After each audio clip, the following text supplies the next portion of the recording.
여러분 일단 액체 냉각과 액침 냉각은 서로 다른 방식입니다. 서로 구분된 용어로 보셔야 되고 기존에 쓰였던 순행식이라는 방식이죠. 워터쿨링과 리퀴드 쿨링, 액체 냉각이라는 거는 구분해서 보시는 게 맞습니다. 사실 이 액침 냉각 방식 자체의 한계는 무엇이냐? 아직도 이게 도입이 안 됐어요. 여러 가지 문제가 있죠. 그래서 액침 냉각 자체보다는 액체 냉각, 앞서 말씀드린 후면도어 방식이라든가 아니면 다이렉트 투칩 방식, 이러한 방식이 액체 냉각으로서 현재로서는 주목을 받는다고 생각하고, 저는 이것도 좋지만도 앞으로 다시 공냉식으로 가지 않을까 하는 부분이 있는데, 그게 바로 안델과학에서 한국건설기술연구원 이종원 박사님께서 설명해주신 흰개미지 구조의 냉각 방식입니다. 이 방식이 왜 좋냐면은 온도를 계속 유지한다거나 습도를 계속 유지하는 특별한 기기가 없어도 구성이 된다는 겁니다. 근데 이게 한참 걸리는 문제가 아니냐? 아니에요. 실제로 이 건물을 만든 것도 있어요. 네, 여러분 반갑습니다. 안대공학 에러입니다. GTC 2024에서 젠슨 황이 엔비디아의 AI 데이터 센터에 활용될 다양한 데이터 센터 냉각 방식에 대해서 얘기를 하면서 냉각 방식의 종류에 대해서, 그리고 앞으로 어떤 냉각 방식을 사용을 해야지 전력을 줄이면서도 잘 운영이 가능한가에 대한 관심이 많아지고 있는데요. 이에 따라서 상당히 다양한 냉각 방식에 대해서 주목을 받는데, 이게 외국에서 이 리퀴드 쿨링이라든가 워터 쿨링, 이머전 쿨링 이러한 용어들이 좀 혼재되어 가지고 번역되었고 사용되고 있어서 각각의 냉각 방식의 정확한 명칭이 어떤 건지, 그리고 어떻게 효율적으로 운영될 수 있는지를 한번 오늘 정리해 보도록 하고요. 이게 완전히 지금 도입된 방식이 아니거든요. 앞으로 발전되어야 할 방식들도 있고, 이 냉각이 제대로 안 되면은 말 그대로 이 인프라를 구축하는 구글이나 마이크로소프트 같은 기업들은 AI를 제대로 돌릴 수 없는 문제이기도 하기 때문에, 오늘은 여기에 대해서 현실성 있는 어떤 냉각 방식, 그리고 차세대 냉각 방식으로서 현재 학계에서 주목을 하고 있고 실질적으로도 구현이 된 흰개미지 구조의 냉각 방식까지도 좀 자세히 알아보도록 하겠습니다. 앞으로의 전력 수급 관련해서 제가 늘 말씀드리는 게 바로 요거죠. 에너지 포캐스트 해가지고 이 자료가 보면은 여기 파란색 네트워크 장비와 데이터 센터, 초록색 부분의 장비가 압도적으로 많아지는 게 보이시죠? 이건 물론 예측치이긴 합니다만도 현재 2024년 기준으로 해서 점차 이 추세를 따르게 된다면은 기존의 어떤 TV, 컴퓨터, 스마트폰 같은 이런 것들이라든가 다른 이제 ICT 프로덕션에 해당하는 그러한 부분보다도 데이터 센터와 네트워크 쪽에 전력 소모가 훨씬 더 크다라고 예상되는 부분이 있습니다. 이러한 부분은 이미 예전부터 어떤 데이터 센터와 엣지 디바이스, 그 사이에는 엣지 데이터 센터까지 이 데이터 센터의 역할이 점차 커질 거라고 보고 있었던 부분이 있었는데, AI가 등장하면서 이게 훨씬 더 높은 컴퓨팅을 요구하게 되니까 전력이 엄청나게 많이 요구가 되겠죠. 직전에 올린 영상 생성 AI 소라에서도 진짜 어마무시하게 많은 엔비디아의 H100이 필요할 거다라는 예측이 나오는 기사들이 나오듯이, 이렇게 전력에 대한 것들은 상당히 문제가 되고 있습니다. 거기서 이제 주목을 해야 되는 것이 바로 전체 에너지 중에 실제로 컴퓨팅 하는데 드는 에너지는 얼마이고 그 외가 얼마이냐라고 봤을 때, 지금 같은 경우에는 이 PUE라는 수치, 이거 나중에 설명드릴게요. 파워 유시지 이펙티브니스라는 효율이 2.0에 해당하는 걸로 보면은 실제로 계산을 하는데 50% 든다라면은 그 외에 냉각에 해당하는 부분이 40%나 든다라고 얘기하는 부분입니다. 이렇게 되면은 실제로 계산하는 데는 50% 쓰이는데 전체로 보면은 100% 쓰이니까 실제 1에 대비해서 2배에 해당하는 에너지를 소요된다 해서 PUE가 2.0이라고 표기를 하거든요. 즉 PUE라고 하는 값은 Power Usage Effectiveness, 효율성에 대한 얘기를 하는 건데, 전체 에너지가 쓰인 것 중에서 실제로 계산하는 데 쓰는 에너지를 나눴을 때의 효율인데, 보통 소규모의 그런 뭐 IDC라든가 그런 작은 데이터 센터 같은 경우에는 PUE가 한 2.0이 나와요. 면적이 좁으면 좁을수록 이 PUE가 좀 잘 안 나온다, 즉 수치가 높아질 수 있는데, 뭐 메타 같은 경우는 이제 극지방에 데이터 센터를 짓거나 아니면 최근에 주목받는 액체 냉각 방식, 요거 나중에 다 설명드릴게요. 액체 냉각과 액침 냉각은 서로 다른 겁니다. 그러한 방식을 썼을 때는 한 1.1 정도 되고 점차 1에 가까운 그런 냉각 방식을 선호하고 있는 추세에서 어떤 다양한 냉각 방식이 있는지 주목을 받게 된 거예요. 여러분은 일단 액체 냉각과 액침 냉각은 서로 다른 방식입니다. 서로 구분된 용어로 보셔야 되고, 기존에 쓰였던 순행식이라는 방식이죠. 워터쿨링과 리퀴드 쿨링, 액체 냉각이라는 거는 구분해서 보시는 게 맞습니다. 왜냐하면은 워터쿨링이라는 방식, 순행식이라는 방식은 저도 옛날에 그런 말을 썼지만 이제부터 좀 교정을 해야 될 게, 물로 사용하는 냉각 방식과 지금의 특수한 액체를 사용해서 하는 방식이 조금 다른 부분이 있거든요. 요거 오늘 말씀드리려고 해요. 그래서 실제로 데이터 센터에 냉각하는 이 냉각 용량이라고 그러거든요. 얼마나 많은 냉각 용량이 필요하냐라고 봤을 때, 여기서 보시는 거는 지금 BTU per hour, 시간당 BTU라는 단위를 썼는데, 이 BTU는 영국에서 쓰는 단위로 봤을 때에 1파운드의 물의 온도를 화씨 1도를 올리는 데 필요한 열량이거든요. 그거를 1BTU라고 부르는데, 이 자체가 좀 안 익숙하시겠지만 이 킬로와트 단위로 봤을 때는 일단 액체 냉각 방식은 30kW고 공냉식이라고 하죠. 에어쿨링 방식은 5kW, 6분의 1 수준입니다. 그 6분의 1 수준인 게 17,000 BTU per hour인데 이것보다 훨씬 낮은 정도가 보통 사람이 사는 그쪽에 대한 냉각 방식이에요. 이 데이터 센터에 얼마나 많은 냉각 용량이 필요한지 약간 숫자로 느껴지지 않으십니까? 근데 기존에 이렇게 공냉식으로 엄청나게 에어쿨링 방식으로 상당히 많이 사용된 방식이 있는데 이제 이것 갖고는 좀 안 되겠다 해서 액체 냉각 방식, 액침 냉각이 아닙니다. 액체 냉각 방식으로 점차 많이 주목을 받게 된 거예요. 작년에 엔비디아에서 리퀴드 쿨링 방식 사용하겠다 이렇게 해가지고 했는데 이게 국내에 들어오면서 액침 냉각이 아니라 액체 냉각인데 이게 국내로 번역되면서 액체 냉각 방식이다라고 번역이 돼야 될 게 액침 냉각이라고 해서 좀 잘못 퍼졌던 것 같아요. 그래서 액체 냉각과 액침 냉각이 막 이제 혼용해서 쓰이는데 여기서 좀 구분을 해봅시다. 엔비디아가 주목을 받으면서 같이 뜬 기업이 바로 이 버티브란 기업인데 이 버티브란 기업에서 여러 가지 냉각 솔루션을 갖고 있거든요. 거기서 이제 이 냉각 용량별로 얼마나 많이 냉각을 할 수 있느냐에 따라서 이렇게 여러 가지 방식을 제시를 하고 있어요. 좀 더 확대해서 보시면은 맨 아래 3kW에서 한 15kW까지를 보시면은 여기 보시면은 parameter CRAC or AHU 뭐 이렇게 이런 방식들이 있죠. CRAC라고 하는 것이 컴퓨터 룸 에어 컨디셔닝의 약자인데 말 그대로 에어컨이라고 보시면 돼요. 에어 컨디셔닝이니까. 근데 페리미터라고 돼 있는 게 이게 외곽에 데이터 센터 바깥에다가 이 냉각 유닛을 배치하는 방식이거든요. 그래서 별도의 냉각 유닛을 둔 다음에 냉각을 하는 그런 공냉식 방식이라고 보시면 돼요. 그래서 raised floor containment라고 하는 거는 데이터 센터의 나중에 그림을 보여드릴 텐데 밑에 부분에 이제 공간까지 만들어갖고 이 뜨거운 열이 방출할 수 있게끔 하는 이제 통로를 만드는 그런 구조라고 보시면 될 것 같고요. 그러한 공냉식이 주로 보이는데 거기서 더 나아가면은 이제 이렇게 패시브 레어도, 액티브 레어도 뒷문이라는 방식이잖아요. 후면이라고 흔히 얘기를 하는 건데 이 데이터 센터에 컴퓨팅 하는 거에 렉의 뒷부분 이 후면에다가 뭔가 냉각하는 것들을 이제 배치를 한다는 건데 패시브 하면은 이게 팬이 없는 구조고 액티브 하면 팬이 있는 구조입니다. 그러니까 이거는 그냥 자연 대로로 그냥 공기가 흐름으로 이제 뜨거운 게 자동적으로 나갔다가 뭐 바깥으로 빼져 가지고 아까 말씀드린 CRAC 쪽으로 나가서 이제 냉각됐다가 다시 돌아오는 그런 구조라고 보시면 될 것 같고 이거 다시 그림으로 보여드릴게요. 그런 다음에 이 리퀴드 쿨링 이게 이제 액침 냉각으로 잘못 번역돼서 나가는데 리퀴드 쿨링 종류의 한 종류로서 액침 냉각이 있는 거지 리퀴드 쿨링 자체가 액침 냉각은 아니에요. 이거는 액체 냉각이라고 구분을 해서 표현을 해야 되겠고 이번 GTC 2023에서도 리퀴드 쿨링과 이제 공냉식 에어 쿨링의 이제 하이브리드 구조를 쓴다라고 얘기를 하죠. 그래서 앞으로는 저도 이제 한때는 이걸 수냉식이라고 표현하는 방식이 있지만 기존의 워터 쿨링이라는 방식과는 다른 새로운 액체 냉각 방식이 있기 때문에 앞으로는 리퀴드 쿨링, 액체 냉각이라고 구분해서 말씀을 드리도록 하겠습니다. 그래서 기존 공냉식을 보시면은 이렇게 각각의 이렇게 데이터 센터 컴퓨팅에 다 컴퓨터가 꽂혀 있는 거죠. 렉이라고 하는데 렉들이 쫙 있으면은 이 열들이 밑에서부터 차가운 게 이렇게 쭉 올라오면은 열이 이렇게 쭉 해가지고 이 안쪽으로 들어가는 방식이에요. 그래서 찬 공기가 렉 전면을 통해서 IT 장비를 통과한 다음에 이 열을 흡수해서 뜨거운 공기가 되면은 그 뜨거운 공기가 렉 후면 쪽으로 나간다는 거죠. 이 앞쪽에서 들어와서 뒤쪽으로 나간다는 거죠. 그럼 이걸 빨아들이고 바깥에서 또 이제 차갑게 만들고 이러한 구조를 한다는 게 되겠습니다. 그래서 이제 만약에 레이즈드 방식 같은 경우에는 바닥에도 이렇게 공간이 있어가지고 차가운 바람이 이렇게 들어오게 되면은 이거를 밑에서부터 쭉쭉쭉 렉 앞면 부분에 들어갔다가 뜨거운 쪽의 통로를 이렇게 구분해 주는 것이 중요해요. 그러니까 차가운 쪽과 뜨거운 쪽이 같이 섞여서 막 이렇게 혼재되면은 미지근한 공기가 될 텐데 차가운 거는 차가운 것을 유지해서 확실히 차갑게 렉을 통과시켜주고 그래서 뜨거운 것들을 모아가지고 바깥쪽으로 해서 뜨거운 열을 쭉 뽑아봐가지고 내보내게 된다라고 보시면 될 것 같고요. 이렇게 하는 방식이 기존의 공냉식 방식이었다는 거죠. 그래서 뜨거운 통로와 차가운 통로 이렇게 구분되어서 이렇게 나가게끔 되어 있는 거고 그래서 아까 말씀드린 이러한 이 에어 컨디셔닝을 통해 가지고 차가운 것들을 쑥쑥 넣어주고 다시 바깥쪽으로 나왔다가 다시 이렇게 넣어주고 한 거를 반복하면서 전체적인 열을 낮추는 방식이라고 보시면 되겠습니다. 이 CRAC가 중요한 게 말 그대로 에어 컨디셔닝이잖아요. 여러분 집에 있는 에어컨을 생각하시면 되는데 단순히 온도만 조절하는 것이 아니라 습도라든가 공기질 같은 거, 이 컴퓨팅 환경에 적절한 것들을 잘 사용을 한다라는 거죠. 그래서 CRAC 내부에 냉각 코일이나 이 송풍기 이런 필터 같은 것들이 다 이렇게 존재를 해가지고 요거를 또 잘 설계를 해야지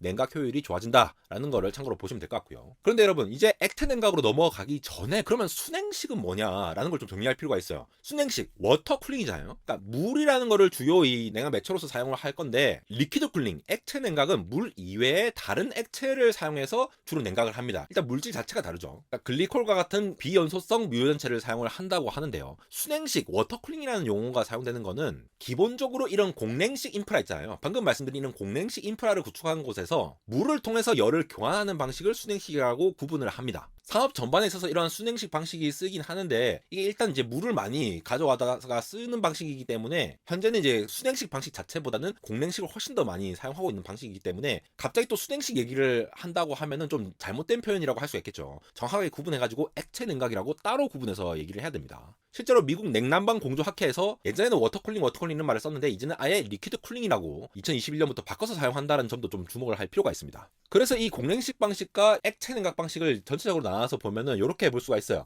기본적으로 에어베이스드 공냉식 방식으로 아까 말씀드린 그런 방식이 있는데 그 외에 도어 히트 익스체인저 방식, 그리고 콜드 플레이트 방식, 그리고 여기 있는 액침 냉각 방식, 1상 2상 방식이 있죠. 근데 현재는 여기에 공냉식과 여기에 해당하는 액체 냉각 방식이 상당히 주목을 받고 있습니다. 뭐냐? 이 공냉식 방식과 액체 냉각 방식, 특히 이 후면 쪽을 사용하는 이 액체 냉각 방식이나 이 콜드 플레이트, 그러니까 칩에다가 직접 콜드 플레이트를 달아가지고 액체로 냉각하는 방식, 이런 것들은 전부 다 렉을 기반으로 해요. 무슨 말이냐? 이 렉 하나하나마다 모듈을 이렇게 끼워 넣을 수가 있어요. 후면에도 이렇게 끼워 넣을 수가 있고 콜드 플레이트도 렉 단위로 이렇게 구성을 할 수가 있으니까 데이터 센터 빌딩 구조를 아예 바꾸지 않아도 된다라는 얘기를 하는 거예요. 그래서 이 방식을 좀 더 살펴보시면은 액체 냉각 방식 자체는 렉 후면에 이렇게 차가운 게 공급이 될 수 있도록 이렇게 공급을 한다라는 거죠. 보통 기존 공냉식 렉 전력 밀도가 한 1kW에서 5kW인데 액체 냉각을 사용하면 5kW에서 최대 80kW까지 잘 동작을 한다는 겁니다. 특정한 액체를 사용해가지고 냉각을 하기 때문이죠. 그래서 일체형 코일이 포함된 렉도 있고 이렇게 지금 후면도어에서 열을 교환할 수 있는 히트 익스체인지 하는 이러한 후면도어 방식이 있습니다. 그리고 액체 자체를 아까 말씀드렸듯이 콜드 플레이트로 차갑게 하는 방식도 있고 그 다음에 아예 담그는 액침 냉각 방식도 있다는 거죠. 그렇게 종류가 나뉜 거예요. 그래서 리퀴드 쿨링 이런 방식이 액체 냉각이건 콜드 플레이트건 이렇게 한번 냉각이 되면은 여기 보시면은 쿨런트 디스트리뷰션 유닛이라고 하는 CDU라고 하는 게 있죠.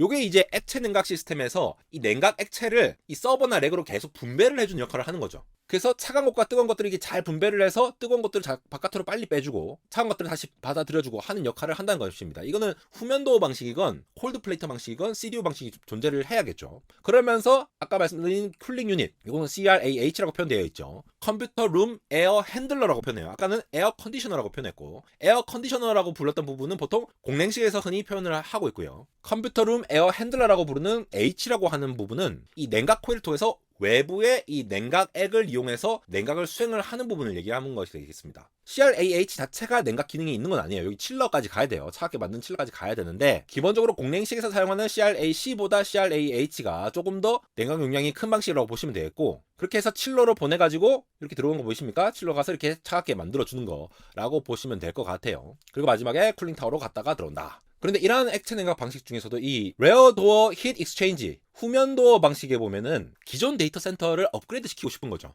원래 데이터 센터 빌딩이 그대로 있고 인프라를 다 바꾼다. 그러니까 빌딩을 아예 개조를 못 한다라고 봤을 때는 렉 단위마다 요거를 수정을 하는 건데 기존 공냉 방식의 30kW에서 후면도어 70kW까지 이렇게 확장을 할 수가 있다라는 수치가 있고요. 대부분의 서버 렉은 한 30kW 이하가 됩니다. AI용으로 되면 이제 50kW 이상으로 고밀도가 되거든요. 그럼 렉마다 이렇게 후면에다가 이런 액체 냉각 방식을 넣어가지고 요거를 이렇게 분배하는 방식으로 쓴다라는 거죠. 그래서 CDU가 이렇게 액체들을 분배를 시켜주고 나중에 이제 칠링된 방식으로 왔다 갔다 하는 걸로 보시면 될 것 같습니다. 그래서 이렇게 부리는 RDHX, Rear Door Heat Exchanger라는 냉각 방식은 렉 뒤에 딱 붙어갖고 액체랑 공기 간의 열을 교환을 하는 역할을 한다는 거죠. 그래서 서버 내부의 공기는 기존처럼 그냥 팬을 막 순환시키면서 열을 바깥으로 배출을 하는 거예요. 당장 적용할 수 있는 액체 냉각 방식으로서 가장 주목을 받을 수가 있겠죠. 기존 거를 유지하면서 하니까. 그래서 별도의 서버 변경 없이 적용할 수가 있고 서버 내부에 배관이 없어요. 일단 이거는 렉 안에다가 뭐 액체 배관 같은 게 없기 때문에 누수 위험이 없어서 요지 보수가 편하다. 바깥쪽에 있는 모듈만 움직이면 되니까. 대신에 이제 다이렉트 투 칩 방식이라는 다음에 설명드린 방식보다는 조금 더 효율이 떨어질 수 있겠죠. 그래서 다이렉트 투 칩 방식을 다시 한번 살펴보면은 아까 요 그림에서 요 가운데에 있는 요 콜드 플레이트라는 방식인데 칩에다가 바로 이렇게 액체를 순환할 수 있도록 하는 거죠.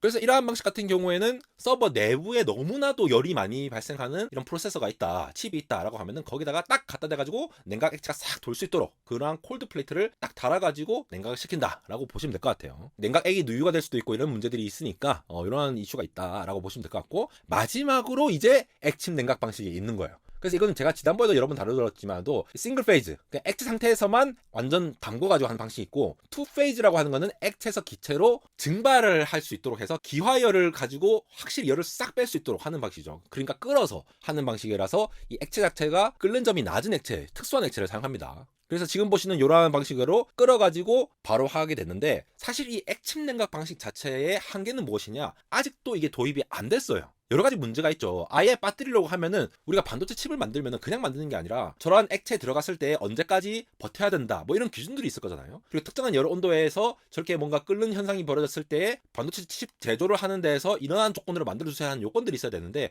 이러한 것들이 아직 정리가 안 됐다는 말이에요. 그럼 더군다나 이런 특수한 액체를 쓰면은 특정한 이런 냉각액들이 이제 그 폴리머로 구성되어 있거든요. 고분자 물질로 이루어져 있기 때문에 장기간 동안 계속 이런 액체에 노출되고 있으면은 뭐 플라스틱이라든가 고무라든가 뭐 실리콘 같은 거 있죠. 이런 것들에 이제 열화가 발생을 해요. 물성 자체가 변하니까 이걸 또 이제 교체하는 작업이 또 필요할 거죠. 더군다나 이런 케이블 같은 것들은 다 이제 피복 같은 것들이 이렇게 뭔가 좀 이렇게 낡아질 수도 있는 거고, 이 본딩으로 실링한 이런 부품 같은 것들이 다 손상이 되면은 문제가 될 수 있기 때문에 이런 것들을 앞으로 어떻게 유지 보수를 할 수 있을 것이냐라는 것들에 대한 문제가 아직 많이 남아있다는 것이 되겠습니다. 거기다가 금속도 부식이 될 수가 있고, 냉각액 자체도 시간에 따라서 이제 부품이 마모되거나 부식으로 되면 좀 이제 오염이 되겠죠. 그럼 또 갈아 넣어 줘야 되겠죠. 더군다나 이게 냉각액이 좀 점차적으로 이제 절연성, 그러니까 전기가 안 통하게끔 하는 액체를 넣어줘야 액침 냉각이 가능한 건데, 이 점차 절연성이 떨어지게 되면은 전체적으로 다 이제 완전 망가질 수 있는 여러 가지 문제들이 많습니다. 환경적으로도 안 좋고요. 그래서 액침 냉각 자체보다는 액체 냉각, 앞서 말씀드린 후면도어 방식이라든가 아니면 다이렉트 투칩 방식, 이러한 방식이 액체 냉각으로서 현재로서는 주목을 받는다고 생각하고, 저는 이것도 좋지만도 앞으로 다시 공냉식으로 가지 않을까 하는 부분이 있는데, 그게 바로 안델과학에서 한국건설기술연구원 이종원 박사님께서 설명해주신 흰개미집 구조의 냉각 방식입니다. 이게 이제 생물 모방 방식이라고 하잖아요. 그러한 방식으로 하면은 좀 뭔가 약간 이게 믿음직스럽지 않다라고 보시는 분들도 있는데, 제가 예전에 오리지널 영상으로 이렇게 모방으로 대박친 기술들 해서 한번 다룬 적이 있었거든요. 여기서 이제 혹등고래의 어떤 특정한 걸 보고 에어컨 실외기를 구성한다거나, 실제로 LG가 그렇게 설계를 했어요. 그런 방식들이 있는데, 저는 앞으로 이 데이터 센터 방식도 액체 냉각과 동시에 공냉식 방식을 사용하는데, 흰개미집 구조 방식이 공냉식이거든요. 일단 흰개미집 구조를 보면은, 자 보세요, 이게 흰개미집입니다.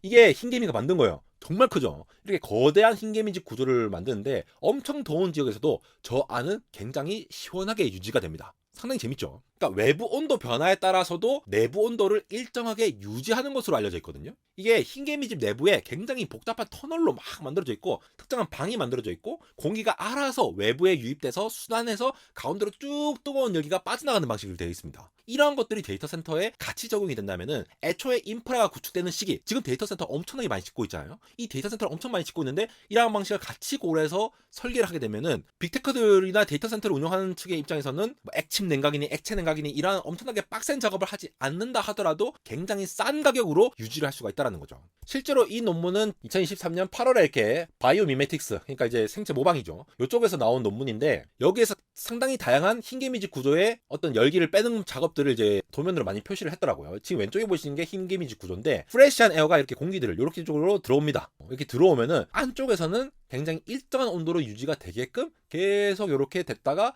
위쪽으로 뜨거운 열기가 빠르게 빠져나간다는 거예요. 그래서 서버 렉을 어떻게 배치를 하냐에 따라서 요 가운데 부분에 서버 렉을 배치를 하고, 나머지 열기를 빠르게 나올 수 있는 공냉식 방식을 동시에 사용한다면은 유지 보수 관점에서 결국 최대 냉각 용량을 가진 게 무엇이냐가 중요한 게 아니라 얼마나 싸게 이렇게 많은 컴퓨팅을 할 수 있느냐가 중요하다 보니까, 데이터 센터를 만들 때도 프레시한 에어가 들어오는 이러한 벤틸레이션 구간을 두고 그 안을 내부를 통해서 렉들이 이제 나오면은 한쪽으로 열을 모아서 쭉쭉쭉 뽑아서 바깥으로 내오는 방식. 이 방식이 왜 좋냐면은 온도를 계속 유지한다거나 습도를 계속 유지하는 특별한 기기가 없어도 구성이 된다는 겁니다. 근데 이게 한참 걸리는 문제가 아니냐? 아니에요. 실제로 이 건물을 만든 것도 있어요. 이 짐바브웨에 보면은 상업용 건물로서 자연냉각 시스템을 이렇게 만들었습니다. 굉장히 특이한 구조로 돼 있는데, 바깥쪽에서 외부 기체들이 이렇게 들어오는 그런 구조를 했고, 90%가 수동적으로 온도를 조절할 수 있는 굉장히 놀라운 건물이 탄생을 한 거죠. 에어컨 없이도 안쪽 들어가면 시원하다는 이 말입니다. 그래서 냉각 용량 방식에 보면은 바깥쪽에서 이렇게 기체가 들어오면은 차가운 것들이 쭉쭉쭉 들어와가지고 가운데로 쭉쭉쭉 해서 이 각각의 이제 렉이 예를 들어 배치를 한다거나, 여기서 이제 상업용 건물이니까 각각의 어떤 이제 옷가게라든가 여러 가지 것들이 다 들어오면은 가운데로 쭉쭉쭉 해서 이렇게 바깥쪽으로 자연스럽게 나갈 수 있는 이러한 구조로 돼 있는 거죠. 여기 푸드코트가 있고 이제 파킹랏이 있고, 굉장히 재밌는 부분이 아닐 수 없습니다. 그래서 이렇게 짐바브웨에서 이미 이렇게 건물을 설계했는데, 저는 사실 이러한 연구가 지금 빨리 도입이 돼서 빨리 만들어지면 질수록 데이터 센터를 짓고 싶어하는 수많은 빅테크 기업들과 수많은 건설사들한테 상당히 도움이 될 거라고 봅니다.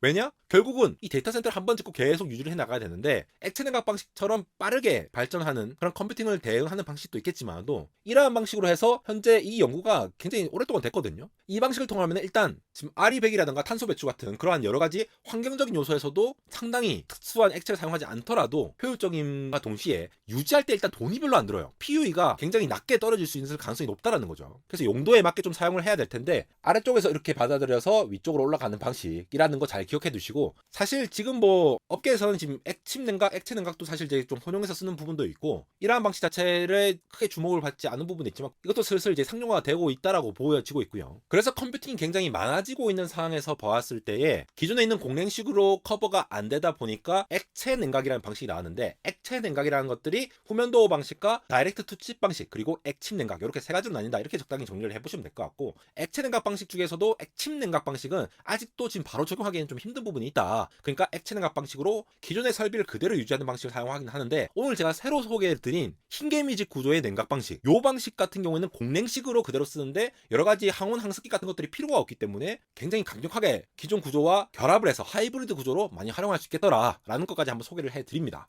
이렇게 점차 빡세지는 컴퓨팅 속에서, 그리고 데이터 센터가 어마무시하게 지어지는 와중에 현재 구성되어 있는 냉각 방식과 앞으로 주목받게 될 냉각 방식까지 빠르게 정리해드린 안달공학 에러였습니다.